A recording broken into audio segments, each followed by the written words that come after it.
আমাদের তোরা কি রে ভাত খাই? তোর আসলে কোনদিন আক্কেল জানো না, তুই মূর্খই। দেখ আমার দুইটা সাওয়াল কি সুন্দর ভাবে লেখাপড়া করতেছে।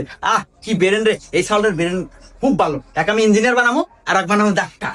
না না, এই সালটা বানাবো ডাক্তার আর এক বানাবো ইঞ্জিনিয়ার। চুপ কর।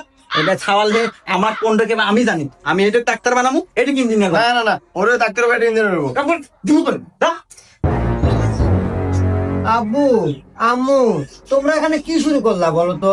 তোমরা একটু বাইরে যা শুরু করো, আমাদের লেখাপড়া ডিস্টার্ব হচ্ছে। দুঃখিত বাবা, আমরা বুঝতে পারি। দেখ সাঁতাল ডিস্টার্ব করতেছে। নু করো বাবা তোমরা। এই পিসিকে একটা বানাস না, আর একটা খালি বানাম। আচ্ছা এটা ভালো